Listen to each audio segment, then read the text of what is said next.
एक बार भगवान विष्णु जी शेषनाग पर बैठे बैठे बोर हो गए और उन्होंने धरती पर घूमने का विचार मन में किया। वैसे भी कई साल बीत गए थे धरती पर आए और वह अपनी यात्रा की तैयारी में लग गए। स्वामी को तैयार होता देखकर लक्ष्मी माँ ने पूछा, आज सुबह सुबह कहाँ जाने की तैयारी हो रही है?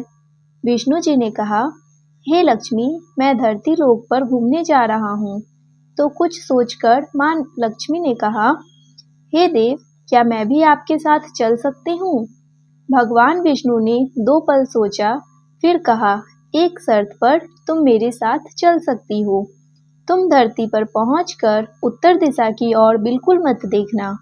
इसके साथ ही माता लक्ष्मी ने हाँ कह के अपनी मनवा ली और सुबह सुबह माँ लक्ष्मी और भगवान विष्णु धरती पर पहुंच गए। अभी सूर्य देवता निकल रहे थे। रात बरसात होकर हटी थी। चारों ओर हरियाली ही हरियाली थी। उस समय चारों ओर बहुत शांति थी और धरती बहुत ही सुंदर दिख रही थी और माँ लक्ष्मी मंत्रमुग्ध होकर धरती को देख रही थी और भूल गई कि पति को क्या वचन देकर आई है। चारों ओर देखती हुई कब उत्तर दिशा की ओर देखने लगी पता ही नहीं चला। उत्तर दिशा में माँ लक्ष्मी को एक बहुत ही सुंदर बगीचा नजर आया और उस तरफ से भीनी भीनी खुशबू आ रही थी और बहुत ही सुंदर सुंदर फूल खिले थे। यह एक फूलों का खेत था और माँ लक्ष्मी बिना सोचे समझे उस खेत में गई और एक सुंदर सा फूल तोड़ लाई। लेकिन यह क्या, जब माँ लक्ष्मी भगवान विष्णु के पास वापस आई तो भगवान विष्णु की आंखों में आंसू थे और भगवान विष्णु ने माँ लक्ष्मी को कहा कि कभी भी किसी से बिना पूछे उसका कुछ भी नहीं लेना चाहिए और साथ ही अपना वचन भी याद दिलाया। माँ लक्ष्मी को अपनी भूल का पता चला तो उन्होंने भगवान विष्णु से इस भूल की माफ़ी मांगी। तो भगवान विष्णु ने कहा कि तुमने जो भूल की है उसकी सज़ा तो तुम्हें ज़रूर मिलेगी। जिस माली के खेत से तुमने बिना पूछे फूल तोड़ा है, यह एक प्रकार की चोरी है। इसलिए अब तुम 3 साल तक मालिक के घर नौकर बनकर रहो। उसके बाद मैं तुम्हें वैकुंठ में वापस बुलाऊंगा।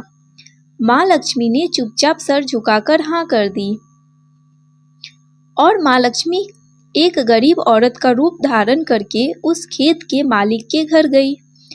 घर क्या, एक झोपड़ी था और मालिक का नाम माधव था।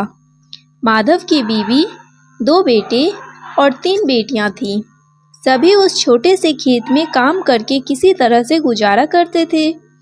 माँ लक्ष्मी जब एक साधारण और गरीब औरत बनकर जब माधव के झोपड़े पर गई तो माधव ने पूछा, बहन तुम कौन हो और इस समय तुम्हें क्या चाहिए? तब माँ लक्ष्मी ने कहा, मैं एक गरीब औरत हूँ, मेरी देखभाल करने वाला कोई नहीं। मैंने कई दिनों से खाना भी नहीं खाया। मुझे कोई भी काम दे दो, साथ में मैं तुम्हारे घर का काम भी कर दिया करूँगी। बस मुझे अपने घर में एक कोने में आसरा दे दो। माधव बहुत ही अच्छे दिल का मालिक था। उसे दया आ गई, लेकिन उसने कहा, बहन मैं तो बहुत ही गरीब हूँ, मेरी कमाई से मेरे घर का खर्च मुश्किल से चलता है।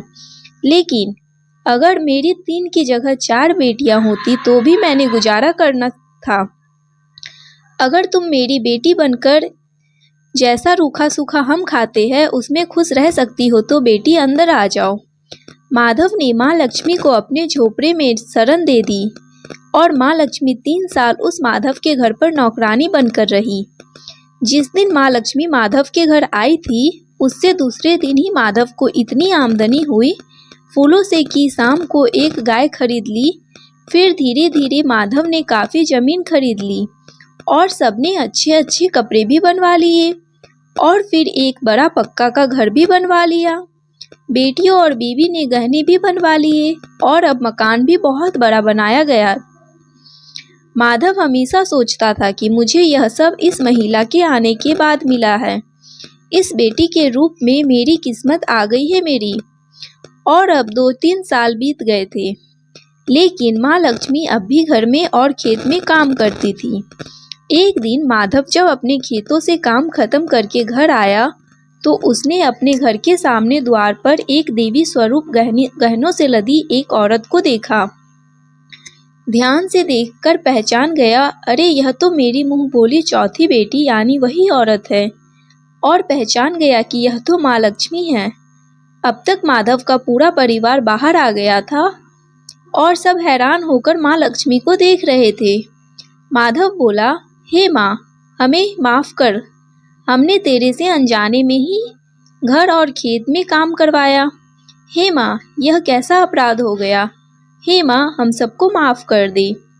अब माँ लक्ष्मी मुस्कुराई और बोली, हे माधव, तुम बहुत ही अच्छे और दयालु व्यक्ति हो। तुमने मुझे अपनी बेटी की तरह ही रखा, अपने परिवार के सदस्य की तरह से। इसके बदले मैं तुम्हें वरदान देती हूँ कि तुम्हारे पास कभी भी खुशियों की और धन की कमी नहीं रहेगी। तुम्हें सारे सुख मिलेंगे जिसके तुम हकदार हो। और फिर माँ अपने स्वामी के द्वारा भेजे रथ में बैठकर बैकुंठ चली गई।